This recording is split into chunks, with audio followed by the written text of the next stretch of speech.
The island itself is a rugged monument to powerful geological forces. It's shaped roughly like a triangle, a small realm of just over 60 square miles. 3 ancient, sleeping volcanoes mark its corners, the bones of the island pushing up from the ocean floor over hundreds of thousands of years. The tallest of these, called Taravaka, forms a gentle high point, a quiet watchtower. The landscape they created is one of rolling hills, grasslands, and dramatic cliffs that fall straight into the pounding surf. But look closer. Scattered across this terrain are deep craters, the remnants of those volcanic births. Some of these pits, over time, became something precious, freshwater lakes. One such crater, named Reino Raraku, would become the most famous workshop on Earth. Its slopes are made of a unique, compressed volcanic ash, a stone that is firm yet workable. This stone would become the flesh of giants. The soil here tells a story of both bounty and hardship. In the lee of the volcanoes, especially on the western side, the weathered volcanic ash created pockets of deep, fertile earth. In other areas, particularly the wind-whipped east, the ground is thinner, rockier, a more challenging place to put down roots. This uneven distribution of resources would quietly shape every human decision to come. So, when did the first people arrive? Scholars have sifted through the earth, using science to read the clues left behind. Tiny fragments of charcoal from ancient cooking fires, chips of volcanic glass that change at a predictable rate, and the layers of soil itself all whisper a date. The strongest voice from these tests points to a time around 800 years ago. Somewhere between the years 1150 and 1200 AD, something remarkable happened. A canoe, or perhaps a small fleet of them, appeared on the endless blue. The people aboard were Polynesians, the greatest navigators the ancient world ever produced. They had no compasses, no charts as we know them. They read the stars, the swell of the waves, the flight patterns of birds. For generations, their ancestors had been mastering the art of finding tiny islands in this vast ocean. The discovery of Rapa Nui was perhaps their most stunning achievement. Imagine the scene. After a voyage of unimaginable distance and daring, a new land rises from the sea. They stepped onto the shores of Anakina, a crescent of white sand beach on the north coast. They found a world covered in a forest of tall palms, home to nesting seabirds. They found those crater lakes full of fresh water. They had reached the end of the earth, and they decided to stay. What were those first days and years like? The work of archaeology lets us peer through the veil. We can see the evidence of their first shelters, simple foundations of stone. We find the places where they lit their fires and cooked their meals of fish from the rich ocean, of seabirds, and of the nuts from those palm trees. They brought with them the essential plants of their homeland: sweet potato, taro, banana, sugarcane. They brought chickens. They may have brought other animals, but the island would prove a selective home. This was not a random shipwreck, a desperate group clinging to survival. This was a deliberate colonization. They arrived with the tools, the knowledge, and the living cargo needed to build a new life. They were a complete community, cut off from the rest of humanity. Their story, the story of what they built and what later unfolded, is one of breathtaking creativity, profound adaptation, and sobering lessons. It all begins here, on a lonely beach, with a people who had crossed an ocean to start anew. What would they create in such isolation? What world would they shape from this volcanic rock? The answers would come to dominate the landscape and eventually captivate the entire world. The settlers of Rapa Nui didn't just survive in their new home, they began to thrive. Their society took root, growing and branching out from those first coastal settlements. They learned the rhythms of their island. The palm forests provided wood for tools, for canoes, for building. The rich soils in certain valleys responded well to their gardens. The ocean provided a steady harvest. For generations, life developed in a kind of secluded harmony. But this was a small world with finite borders. As the population grew slowly over the decades and centuries, something profound began to stir within the culture. It was a shift from simply living on the land to consciously shaping it, to making a mark that declared their presence to the gods, to their ancestors and to themselves. The quiet, volcanic stone of the island was about to find its voice. The concept of mana, spiritual power and prestige, was central to their Polynesian worldview. It flowed through people, through objects, and through places. The most powerful source of mana was believed to reside in deified ancestors. To honor them was to secure their protection and blessing for the living community. How do you honor an ancestor in a way that makes their power permanently visible? How do you anchor their watchful presence to a specific place? The answer began with simple stone platforms. The Rapa Nui called them ahu. These were sacred spaces, often built near the coast, where ceremonies were performed. Initially, they might have held a single, simple stone representation. But the desire to make the invisible mana visible, to compete for prestige between different family clans, ignited a creative fire. They turned to the quarries. Not just any stone, but the specific, workable stone of the Reino Raraku crater. Here, the volcanic tuff was perfect. It could be carved with stone tools, yet it was durable. Someone, in a moment of inspired ambition, envisioned more than a simple block. They envisioned a head, a face, a powerful torso. The first moai was born. The act of carving was an act of consecration. Skilled craftsmen, likely belonging to specialized guilds, began the long process. Using handheld basalt picks called toki, they would first outline a giant figure on the vertical quarry face. The distinctive form emerged: an elongated head, strong brow ridge, a prominent nose, thin lips set in a stern, serene expression. The ears were elongated, the chin strong. The arms were carved in low relief, hands meeting over the stomach. Each blow of the stone tool was ritual, transforming rock into a vessel for ancestral spirit. The work was methodical and communal. After the statue was shaped in the quarry wall, it was carefully undercut, freed from the bedrock but for a keystone along its back. Then, using levers and ropes, it was eased down the slope onto a prepared bed. Here, the finer carving was done. The details of the back, the intricate designs that sometimes covered the skin of the stone. The final step in the quarry was to sever that last connection, letting the giant stand free upon the soil for the first time. But this was only the beginning of its journey. The statue now had to travel, sometimes for miles, to its destined ahu platform on the coast. How did they move these multi-ton colossi across rugged terrain? This question has puzzled outsiders for centuries. The Rapa Nui themselves, in later oral tradition, had a simple, magical answer: the statues walked. Modern experiments have shown they might have been closer to the truth than we imagined. Using nothing but ropes, teams of people can make a replica moai walk by rocking it side to side, leveraging its curved base. Other methods, like sliding it on a lubricated path or rolling it on logs, are also possible. The truth likely involved all these techniques, a masterpiece of prehistoric logistics, coordinated chance, and raw communal effort. Imagine the sound, the creak of ropes, the rhythmic calls of the teams, the shuddering slide of stone on earth. A giant, inching its way toward the shore. Upon arrival at the ahu, the greatest engineering challenge awaited: erection. The platforms were built with a sloping ramp of stones facing inland. Using an ingenious system of levers, ropes, and incremental lifting with stone cribbing, the statue was painstakingly inched upright, its back to the sea. Finally, it was settled onto its stone podium. The last act was to place the pukeo, a separate cylinder of red scoria stone from another quarry, upon its head, a final, crowning achievement. And then, the most transformative moment of all. The eye sockets, left blank during the journey, were finally inlaid. With white coral for the sclera and obsidian or red stone for the iris, the statue was given sight. In that instant, the Rapa Nui believed, the mana of the ancestor flooded into the stone. The moai was no longer a carving. It was a living presence in Arina Ora, a living face. Its gaze was fixed firmly over the clan's lands, its back defiantly to the unpredictable sea. It saw, it protected, it blessed.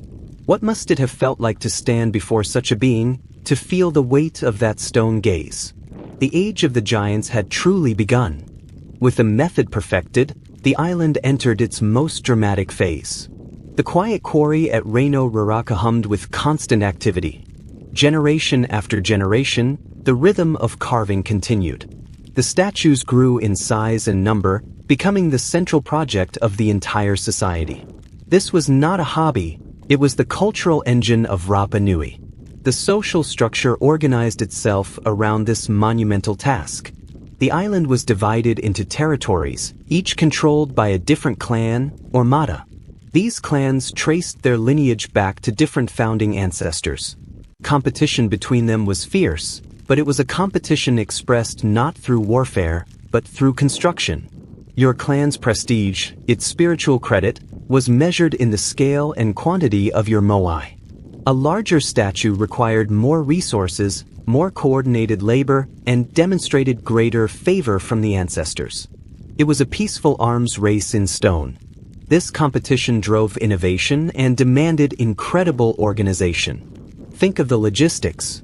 Quarry workers, stone carvers, rope makers, road builders, platform engineers, ritual specialists, each played a crucial role.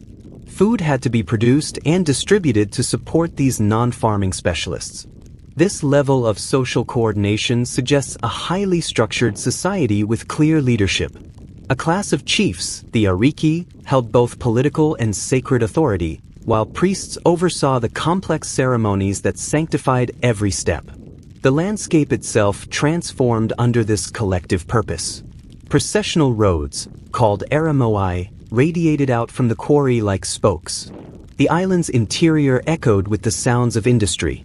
At the coast, the ahu platforms became ever more elaborate. They evolved from simple backdrops into true architectural marvels. The stones were fitted together with stunning precision, without mortar, in a way that could withstand earthquakes. Some platforms stretched hundreds of feet, supporting rows of sentinels. This was the Golden Age. The population grew, perhaps reaching its zenith. The society was vibrant, complex, and deeply spiritual, unified by a shared, awe-inspiring goal. The moai were everywhere, standing guard on coastal platforms, lying in various stages of completion in the quarry, or standing proudly along the transport roads. Their silent community outnumbered the living one. But this island paradise was an illusion built on a delicate balance. Rapa Nui was a closed system. Every log used as a lever or roller, every ounce of fiber for rope, every basket of food for a worker came from within its strict shores. The very drive that defined their civilization, the relentless carving and moving of stone giants, consumed the island's lifeblood, its trees. The palm forest that once covered the island was not an endless resource. It was being cut down at an accelerating pace. Timber was needed for transportation, for tools, for constructing shelters for the growing population. Land was cleared for more agriculture to feed that population. The birds that nested in those trees began to disappear. No one noticed the slow crisis at first. Why would they? The work was glorious. The ancestors were pleased. The society was at its peak. Yet the environmental clock was ticking. The first warning signs were subtle. Perhaps the teams moving a statue found that suitable logs for rollers were harder to find, having to come from farther away. Perhaps the soil, once protected by tree roots, began to wash away a little faster after heavy rains into those precious crater lakes. But the cultural momentum was too strong to stop. The vision of the next moai, even larger than the last, blinded them to the creeping fragility of their world. What happens when an entire civilization's identity is tied to an act that is slowly destroying its foundation? Can they see the contradiction in time? The people of Rapa Nui were about to face a brutal lesson in limits. The very competition that built their world would soon strain it to breaking point. The system that seemed so perfectly adapted was, in fact, consuming its own future. The age of construction was quietly sowing the seeds for an age of desperation. How long could the forest last? And what would happen to a society of giant makers when the last giant tree fell? The change did not come as a single catastrophe, but as a slow, tightening vice. First, the large, straight palms needed for moving the biggest moai became scarce. Transport routes grew longer and more difficult as teams had to venture deeper into dwindling forests. The statue left abandoned on a hillside, halfway to its platform, became a more common sight. The walking giants began to stumble. Then, the consequences rippled outward. With fewer trees, the land began to suffer. The network of roots that had held the rich volcanic soil in place was gone. Seasonal rains, once absorbed by the forest floor, now ran unchecked down the slopes. They carved gullies, stripping away the fertile topsoil from the gardens. The very foundation of their food supply was literally washing into the sea. The crater lakes, their vital freshwater reservoirs, began to silt up with erosion. The seabirds, deprived of their nesting trees, abandoned the island. A crucial source of protein and feathers simply vanished. Canoe building became impossible without large timber, severing a sacred connection to the sea and limiting offshore fishing. The islanders were now truly trapped, not just by ocean, but by their own denuded landscape. The closed system was collapsing inward. The society strained under these compounding pressures. The magnificent cultural engine of Moai construction began to seize. The flow of mana through new statues slowed to a trickle, then stopped. The last giant was left in the quarry, unfinished. The silent workshops of Reino Ruraku fell quiet for the last time. Imagine the profound spiritual and psychological crisis. The central purpose that had organized their lives, given them meaning and identity for centuries, was now impossible. What were they without this ability? Competition between clans, once channeled into creative monument building, now found a new and deadly outlet. In a world of shrinking resources, the ancestral territories guarded by the Moai became battlegrounds. The mana that was supposed to protect seemed to have faded. A terrible new logic took hold. If our ancestors cannot protect us and their stone faces are powerless, then perhaps the ancestors of our rivals are weak as well. This led to a period of violent iconoclasm. Clan turned against clan in a series of conflicts. The Moai, the very symbols of ancestral power and clan prestige, became targets. Using ropes and levers, the same technology that once raised them, communities toppled the statues of their rivals. The act was deeply symbolic. To break the stone neck of a Moai was to break the spiritual neck of the enemy clan. One by one, the giants were pulled down, crashing face first onto the platforms or the ground below. Their sacred coral eyes were shattered. The warfare was not large-scale in a military sense, but it was devastating for a small, isolated population. Fortified settlements, called pa, began to appear on hilltops and in caves. The open coastal living of the Golden Age was replaced by a defensive, fearful existence. The complex social hierarchy, the specialized craft guilds, all unraveled. Survival, not glory, became the daily focus. In this shattered world, a new cult arose from the ashes of the old. It centered not on stone ancestors from the past, but on a living deity connected to the immediate struggle for survival, the sooty tern, a seabird that still nested on small offshore islets. This was the birth of the Tangata Manu, or birdman, cult. Each year, in a ceremony centered at the ritual village of Arango on the rim of the Reino Cow crater, contenders from different clans would compete. Their challenge was terrifying. They would scale down a 1,000-foot cliff, swim through shark-infested waters to the islet of Rapa Nui, and wait, sometimes for weeks, for the first egg of the season to be laid. The one who secured the egg and swam back safely would be declared the birdman. His clan would hold secular and spiritual authority for the coming year. This was a complete transformation. Power was no longer inherited through ancestry carved in stone. It was won through individual physical prowess and luck. The focus shifted from the past to the present, from collective labor to individual risk, from stone to a fragile egg. It was a religion born of a society that had hit its limits and was desperately adapting. The world of the Moai was gone. A newer, harder, more desperate world had taken its place. And it was into this world, shadowed by fallen giants, that a new shape appeared on the horizon. Not a canoe from Polynesia, but a ship with sails of an entirely different world. The first sighting was on a Sunday, a day Europeans would name for their own god. In the spring of 1722, a Dutch explorer named Jacob Roggeveen, commanding 3 ships, spotted a lonely landmass where his charts showed only empty ocean. It was Easter Sunday. He gave the island the name it would forever carry in the outside world, Easter Island. The approach was cautious. The crew saw a barren, treeless landscape, a surprise in the lush Pacific. Then they saw the statues, or what was left of them.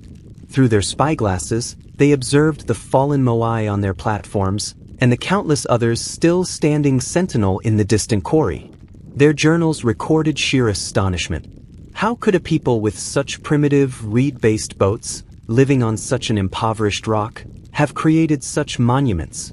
The paradox immediately captured the European imagination. Their brief landing was tense. Misunderstandings led to a skirmish, and several islanders were killed, a grim preview of future contacts. The Dutch noted the people's physical appearance: tall, strong, tattooed Polynesians. They saw sweet potato fields and simple dwellings. But they could not comprehend the society they were glimpsing. They saw the effects of the collapse, but not its causes. They collected a few artifacts, made some rough sketches, and sailed away, leaving behind confusion and disease. The island was not forgotten. Over 50 years later, the famous British explorer James Cook would visit. He found a society in even deeper distress. He noted the toppled statues, the apparent poverty, and a population that seemed diminished. His scientists were baffled. Cook, a practical man, saw no strategic or commercial value in this remote speck. The mystery, however, was now firmly planted in the Western mind. Then came the true catastrophe. In the 1860s, Peruvian slave ships descended upon the island. In a series of brutal raids, they captured around half of the remaining population, including the paramount chief, his family, and nearly all the learned elders, the keepers of history, genealogy, and ritual. These people were hauled away to work and die in Peru's brutal guano mines. International pressure eventually forced Peru to repatriate the few dozen survivors. They returned carrying smallpox and tuberculosis. The diseases ravaged those who had remained. The demographic and cultural devastation was absolute. Within a few years, the population plummeted to barely over 100 souls. With them died the last fluent readers of Rongorongo, the island's unique hieroglyphic script carved on wooden tablets. The last threads connecting the present to the deep past were severed. The Rapa Nui were now orphans in their own homeland, their history a puzzle they themselves could no longer fully solve. In the wake of this horror, new figures arrived bearing a different kind of scripture. Catholic missionaries established a permanent presence in 1864. Seeing a shattered, traumatized people, they worked to replace the old gods with a new one. They baptized the survivors, discouraged traditional practices, and collected the mysterious Rongorongo tablets, which they often viewed as pagan artifacts. In their well-meaning but rigid view, they were saving souls. In the process, they inadvertently erased irreplaceable cultural knowledge. The political fate of the island was now out of its people's hands. Chile, seeking a strategic foothold in the Pacific, formally annexed Rapa Nui in 1888. The Treaty of Annexation was signed under highly dubious circumstances, likely not fully understood by the Rapa Nui signatories. Their world shrank further. The Chilean government leased nearly the entire island to a foreign sheep ranching company. The Rapa Nui were confined to the single settlement of Hanga Roa, fenced off from their ancestral lands, which were now overrun by tens of thousands of grazing sheep. The company era was a time of profound alienation. The island became a private estate. The people were treated as trespassers on their own land. The Moai were irrelevant to the new economy of wool and meat. They were merely curiosities, or worse, obstacles to fences. This period saw little regard for preservation. Some statues were reportedly damaged, and others were taken as souvenirs by visiting ships. The giants, who had witnessed the rise and fall of a civilization, now stood or lay amidst a colonial enterprise that did not see them. Yet, through all this, the raids, the disease, the missionization, the enclosure, the Rapa Nui people endured. Their language, though influenced by Spanish, survived in the homes of Hangaroa. Their identity, though battered, was not extinguished. They adapted their remarkable artistic skills, carving small replicas for rare visitors, keeping the forms alive. The story was not over. It was merely waiting, like a seed in hard ground, for a change in the season. A time when the world would look at the island not as a ranch or a mystery, but as a testament to human endurance. That season was slowly approaching. The 20th century dawned on an island still trapped in a kind of suspended animation. The sheep ranch operated, the community in Hangaroa persisted. But a new wind was beginning to stir, the wind of scientific curiosity. The world beyond was starting to see Easter Island not just as a colonial outpost, but as one of archaeology's greatest puzzles. Early explorers and researchers arrived, often as visitors on passing naval vessels or private expeditions. They were met with a landscape of profound melancholy, fallen statues, silent quarries, and a people who held fragments of stories they could no longer fully piece together. Figures like Catherine Routledge, a pioneering British archaeologist, spent time on the island in 1914. She conducted some of the first systematic surveys, mapped sites, and, crucially, recorded oral traditions from the last elders who remembered fragments of the Old World. Her work was a bridge across the chasm of the slave raids. Then came the true game-changer, Thor Heyerdahl. In the mid-20th century, this Norwegian adventurer captured global attention with a radical theory. Looking at the moai, their red stone topknots, and the island's isolation, he proposed they were not the work of Polynesians, but of a pre-Incan civilization from South America. To prove such a voyage was possible, he built a primitive balsa wood raft, the Kontiki, and sailed it from Peru to the Tuamotu Islands in 1947. The expedition was a sensational media event. Heyerdahl's theory, while later largely disproven by linguistic, genetic, and archaeological evidence, had an immense impact. It threw a spotlight on Easter Island like never before. It made the island's mysteries a subject of mainstream fascination. His later expeditions to the island in the 1950s involved experimental archaeology, trying to carve, move, and raise a moai using what he believed were ancient methods. These dramatic, televised efforts, while controversial in their conclusions, asked the right physical questions. How was this actually done? Heyerdahl's work, for all its flaws, marked a turning point. It shifted the global perception of Easter Island from a passive mystery to an active engineering challenge. It invited science to engage directly with the stones. The world was now watching, and a new generation of researchers would take up the call with more rigorous tools. Meanwhile, the political landscape was shifting. The exploitative sheep ranch lease finally ended in 1953. The island slowly began to open up. In 1967, a commercial airfield was constructed, initially as a refueling stop for flights to Chile. This single act shattered the island's profound physical isolation more completely than any ship ever had. The modern world arrived on a jet stream. Tourism began as a trickle, then a stream. People from across the globe came to see the statues they had read about in Heyerdahl's books or seen in documentaries. This new industry presented both an opportunity and a threat. For the Rapa Nui, it was a potential source of income and reconnection with global currents. But it also risked turning their heritage into a mere spectacle, their homeland into a museum underfoot.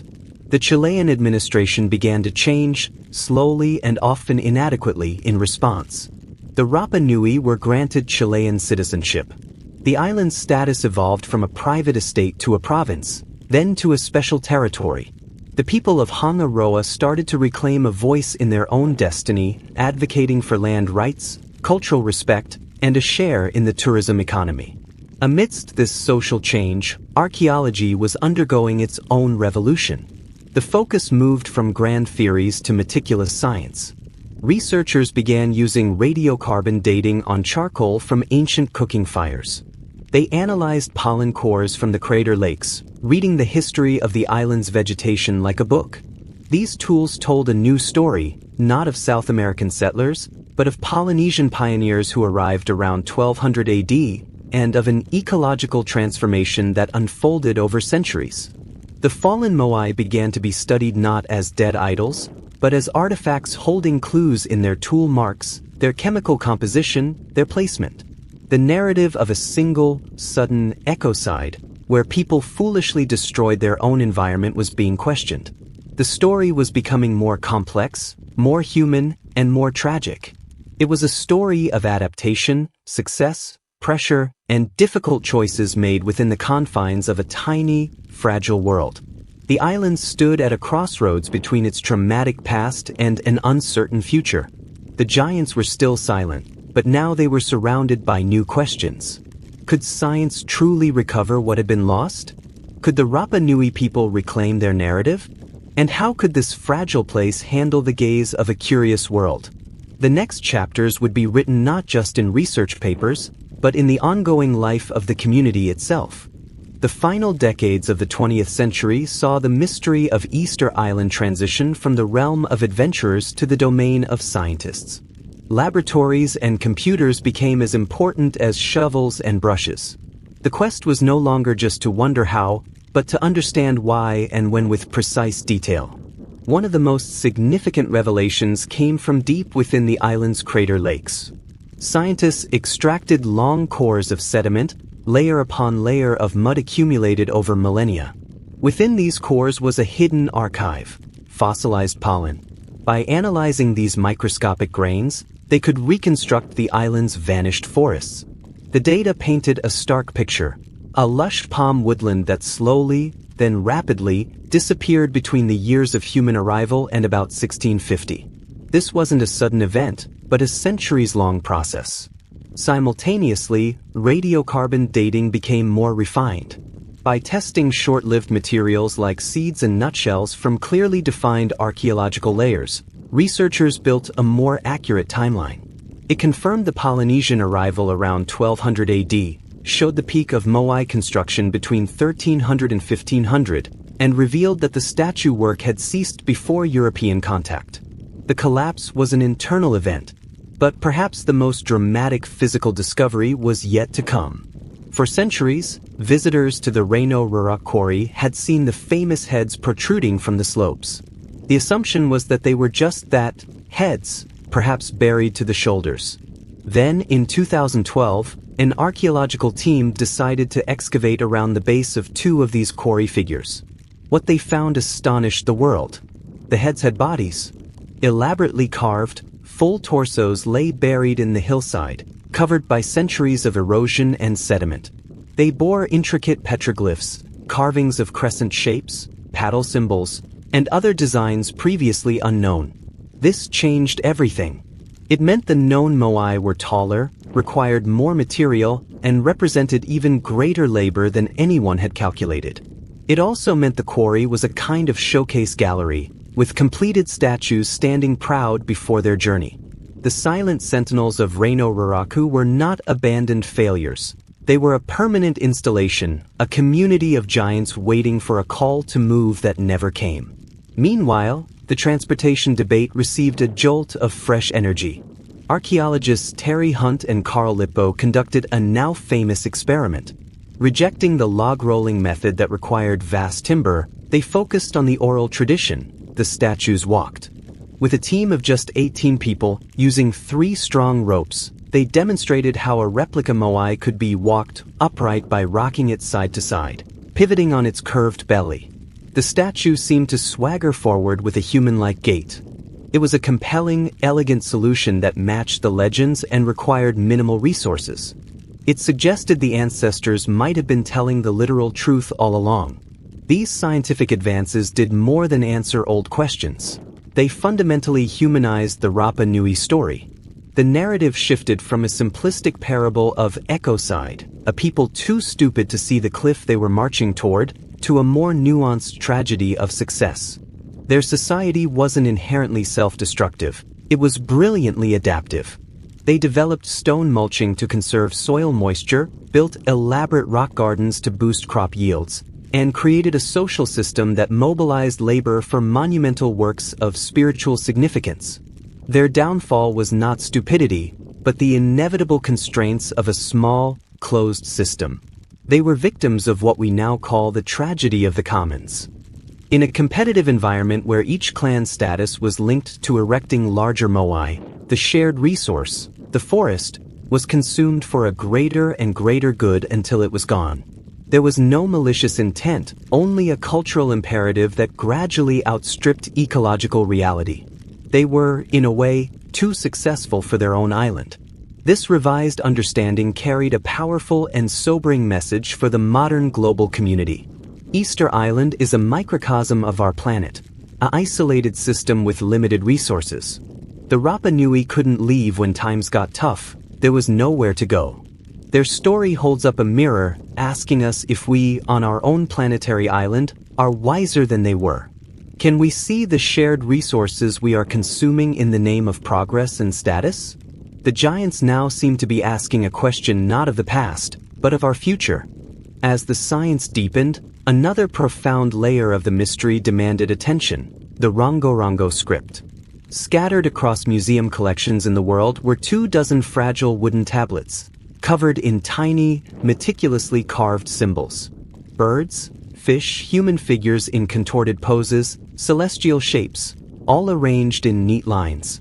This was the only indigenous writing system to develop in all of Polynesia, and its meaning died with the last learned elders in the 1860s. For over a century, it has been the holy grail of Easter Island research, a locked door to the island's intellectual history. The script is uniquely baffling. Its reading pattern, called reverse boustrophedon, is like nothing else on Earth. You read one line left to right, then physically turn the tablet 180 degrees to read the next, also left to right, creating a snaking path of meaning. Was it true writing? A memory aid for reciting chants? A sacred calendar? Early attempts at decipherment were plagued by wishful thinking and wild claims. Some saw connections to Egyptian hieroglyphs or Indus Valley script. Others, captivated by its uniqueness, proposed more extraordinary origins. The ancient astronaut theorist Eric von Daniken, in his controversial works, suggested Rongorongo was not human invention at all, but a script taught by extraterrestrial visitors, a record of alien knowledge given to a primitive people. This idea, while dismissed by mainstream scholars, highlighted the script's profound strangeness. It seemed too orderly, too complex, for a society the outside world viewed through the lens of collapse and simplicity. The extraterrestrial hypothesis was, in essence, a failure of imagination, an inability to credit the Rapa Nui with such a sophisticated intellectual achievement. It was easier to look to the stars than to recognize the full cognitive power of the people who carved the moai. Modern analysis has taken a more grounded, but no less fascinating approach. Using statistical analysis and computer algorithms, linguists have searched for patterns. They've found that the distribution of symbols follows rules similar to natural language, suggesting it encodes real information, not just decoration. Some researchers, like Dr. Stephen Fisher, have proposed partial decipherments, arguing certain sequences relate to genealogical chants and creation myths. The Great Santiago Staff, the longest known tablet, might be a kind of sacred narrative. Yet, the full cipher remains unbroken. The corpus is too small. Only about 15,000 characters survive. There is no Rosetta Stone, no bilingual text to provide a key. The loss is heartbreaking.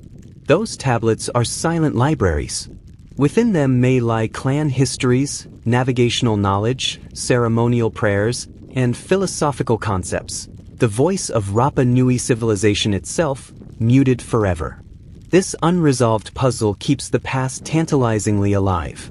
It is a reminder that we are still only seeing the material shell of this culture, the stone bodies. The flesh of their thought, their stories, their poetry may be inscribed right before our eyes, yet just out of reach. Every new technological advance in imaging and pattern recognition offers a flicker of hope that one day we might hear a whisper from those wooden tablets. Alongside the script, another intimate connection to the past has emerged: genetics. Studies of both modern Rapa Nui people and ancient skeletal DNA have confirmed their Polynesian origins, settling the old debate started by Heyerdahl. But they also revealed a stunning twist. Woven into the genetic tapestry of some Rapa Nui is a thread from a continent away, Native American ancestry dating to a period before European contact. This finding is explosive. It suggests that around 1400 AD, during the island's monumental period, someone from the coast of South America reached Rapa Nui, or a Rapa Nui voyager made the round trip and returned. It was a fleeting contact, but it left a biological signature. This genetic evidence gives credence to the presence of the sweet potato, a South American crop, in Polynesia. It hints at moments of incredible, long-distance connection across the Pacific's vastness, even for the world's most isolated community. The story is becoming a tapestry of multiple threads: monumental achievement, environmental interaction, cultural memory, and unexpected contact. The Rapa Nui were not a people apart.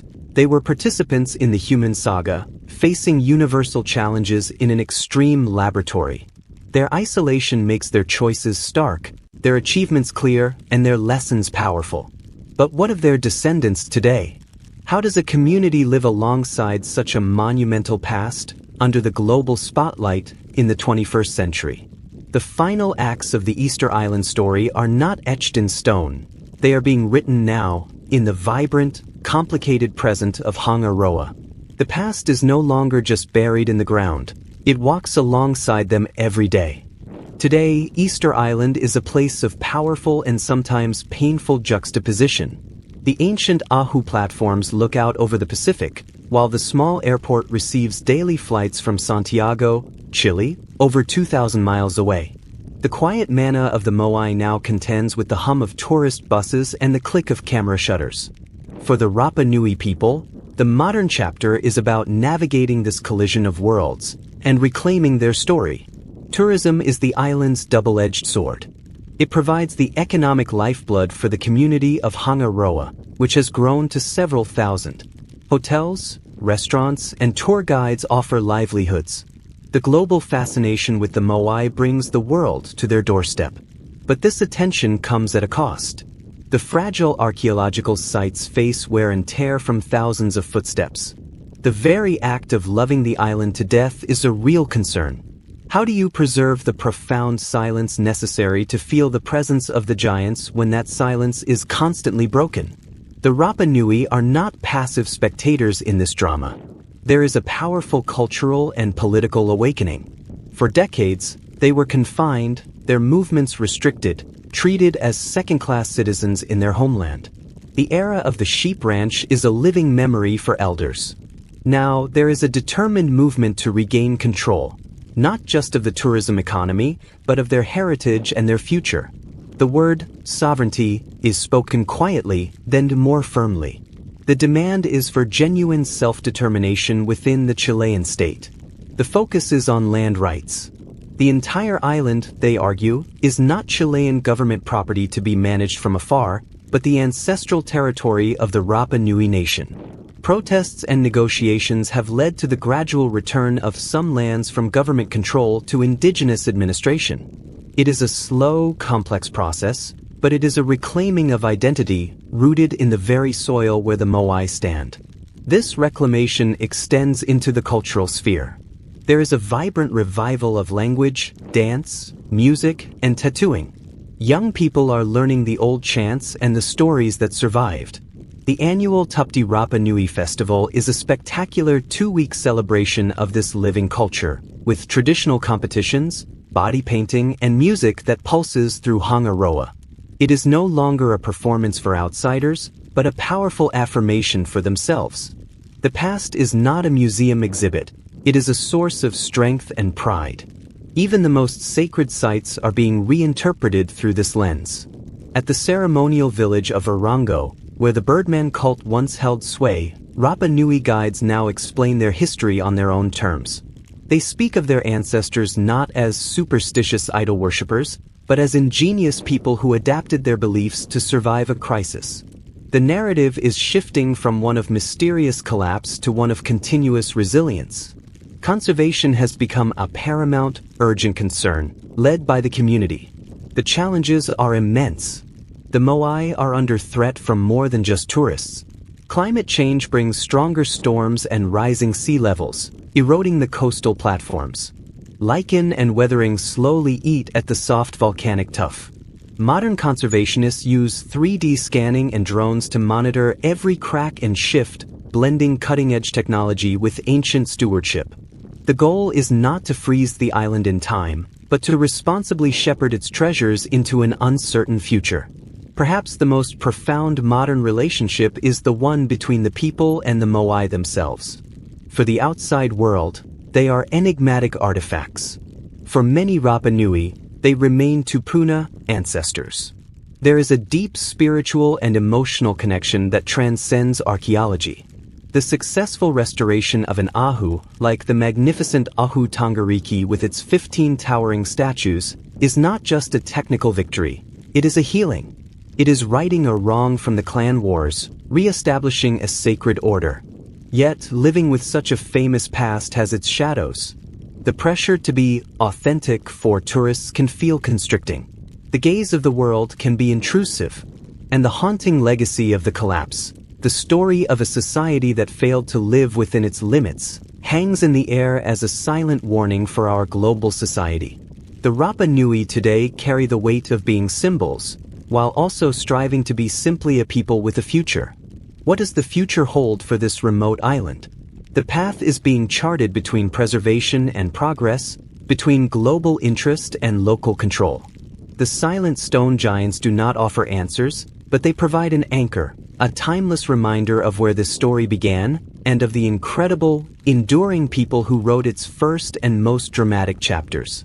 Their saga is far from over. It is entering a new phase, where the voices of the living seek harmony with the silence of their ancestors.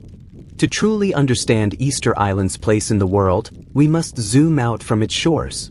Its story is not an isolated curiosity, but a powerful parable that resonates across centuries and continents. The saga of the Rapa Nui holds up a mirror to all of humanity, reflecting our deepest capabilities and our most persistent flaws. Consider their achievement. Using nothing but stone tools, human muscle, and generations of collective will, they transformed their entire island into a gallery of monumental art. They did this not under the whip of a tyrant, but through a shared spiritual and social conviction.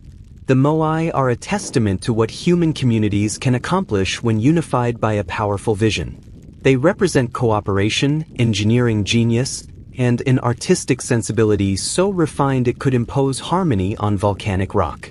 In their silence, they speak of ambition made tangible. But the other side of the coin is the environmental narrative. Easter Island is the ultimate case study of living on a finite planet. The island was their entire universe. Every resource came from within its strict borders. When those resources, especially the forest, were gone, there was no backup plan, no new frontier to exploit. Their story is a stark, simplified model of what we face globally today, just on a longer timeline and a larger scale. We too are on an island, our pale blue dot in the void. The question the fallen giants ask us is urgent. Will we recognize our limits before we reach them? This duality is what makes the island so endlessly fascinating. It is a story of triumph and tragedy woven into the same stone. It forces us to hold two truths at once: the breathtaking brilliance of human culture and its potentially self-destructive capacity when that culture operates without regard for its foundation. The Rapa Nui were not ignorant. They were innovators who eventually innovated themselves into a corner. There's a profound humility in that lesson for our own age of technological marvels. The modern fascination with alternative theories, ancient astronauts, lost civilizations, is also revealing. It often stems from an unwillingness to grant ancient peoples this full complexity. The idea that primitive islanders could move 80-ton statues is so challenging to our modern sense of superiority that some would rather invent star travelers than credit human ingenuity. But the real story is far more compelling. It is entirely human. It requires no aliens, only us, in all our creative and destructive glory. Today, the island continues to be a laboratory, not just of the past, but of the future. How do we manage World Heritage Sites in an age of mass tourism? How do indigenous communities reclaim their narrative in a globalized world? How do we balance preservation with the needs of a living culture? Easter Island is on the front lines of these questions. The decisions made in Hangaroa and in Chilean government offices will set precedents watched around the world. For the Rapa Nui people, the path forward is about synthesis. It is about taking the tools of the modern world, law, science, digital media, tourism, economics, and using them to protect and celebrate their ancient world. It is about ensuring that the benefits of global interest flow to the community that acts as guardian to this wonder. It's a daunting task, but if their ancestors could move mountains, perhaps they can navigate this. And what of us, the listeners drawn to this story? We are part of this ongoing chapter. Our interest fuels the tourism economy. Our scholarship deepens understanding. Our choices as global citizens mirror the fundamental challenge the island presents: consumption versus sustainability. When you think of those stone faces, let them remind you of both the heights we can reach and the depths we must avoid. They are a monument to human spirit and a monument to human consequence. So, as we near the end of this long journey, let the island settle in your mind not as a mere mystery to be solved, but as a touchstone for reflection. A lonely outpost where the human drama played out in miniature, with all its heroism, its hubris, its adaptation, and its enduring hope. The story of Rapa Nui is, in the end, a chapter in the much larger story of us all. And that story is still being written. The final whispers of this tale are not about endings, but about legacy, memory, and the long, slow work of finding balance. Let's walk one last time through the landscapes of this story, from dawn to the present moment, and feel the layers of time that rest upon this isolated land. Begin at dawn at Reino Raraku. The morning light spills into the volcanic quarry, illuminating the faces of the giants still embedded in the slopes. This is the birthplace. Here, the air still feels thick with purpose. You can almost hear the echoes of 1,000 stone taps, the murmur of carvers discussing a curve, the chants that consecrated the stone. Each statue here, whether a finished colossus standing sentinel in the quarry or one caught mid-formation, represents a moment of collective faith frozen in time. This hillside is not a graveyard of failure, but a testament to an unbroken belief that spans centuries. Now, follow one of the ancient era moai, the processional roads. Some are still visible as cleared paths or subtle depressions in the grass. Walk where the transport crews once toiled, their muscles straining, their voices raised in rhythmic song to coordinate the impossible. Imagine the tension in the ropes, the shudder of the earth as a multi-ton weight shifted forward another few inches. This road is a line of sheer willpower, connecting the sacred workshop to the ceremonial stage. Arrive at an ahu on the coast, like Ahu Tangariki, the largest of them all. 15 moai stand with their backs to the raging sea, their sightless eyes fixed on the territories of their clan. The engineering here is staggering. The perfectly fitted platform stones, the precise calculations to raise each statue, the invisible spiritual architecture that made this place a conduit between heaven and earth. At sunset, when the long shadows of the giants stretch inland, the sense of presence is overwhelming. This is where the ancestors were invited to dwell, to watch, to protect. The silence here is not empty, it is heavy with memory. But then look to the ground around many ahu. You'll see the fallen ones. The statues lie face down, their stone necks broken, their power toppled by their own descendants. These are the scars of the collapse, the physical evidence of a society turning its immense energy inward in conflict. This poignant contrast, the erect and the fallen, tells the entire second half of the epic, creation and destruction, often two sides of the same human coin. Shift your gaze to Orongo, perched on the dizzying rim of Reino Cow Crater. The stone houses here are small, huddled, facing the offshore islets. This place speaks of a changed world. The scale is human, not monumental. It speaks of individual risk, of a desperate gamble for survival and favor in a resource-scarce world. The Birdman cult was a brilliant, pragmatic adaptation, a new answer when the old answers no longer worked. Finally, come to Hangaroa today, the vibrant, living heart of Rapa Nui. The sound here is of spoken language, of children playing, of music from open doorways. The smells are of modern cooking and the sea. Here, the past is not behind glass. It is in the tattoos on a young man's arm, in the lyrics of a song, in the determined eyes of community leaders negotiating for their land. The past walks alongside the present every single day. This is the profound continuum of Easter Island. It is not a closed book of ancient mysteries. It is a living landscape where every rock, every path, every silent statue is a page in an ongoing story. The Rapa Nui people are not the caretakers of a dead civilization. They are the current generation of the civilization that invented it. They are the descendants of the navigators, the carvers, the priests, and the warriors. Their struggle for identity and autonomy in the 21st century is the latest chapter in the same saga of resilience that saw their ancestors survive the collapse of the Moai era. The island teaches us that history is not linear. It is a spiral, where themes return in new forms. The ancient competition between clans echoes in modern political debates. The ancient ingenuity in moving stones finds its parallel in modern ingenuity conserving them.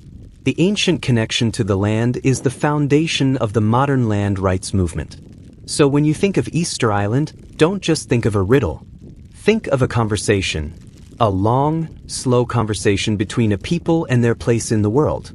A conversation that began with the first canoe sighting the shore, that shouted its ambition in stone, that weathered a long, painful whisper of hardship, and that now continues in the vibrant, complicated, hopeful voice of today.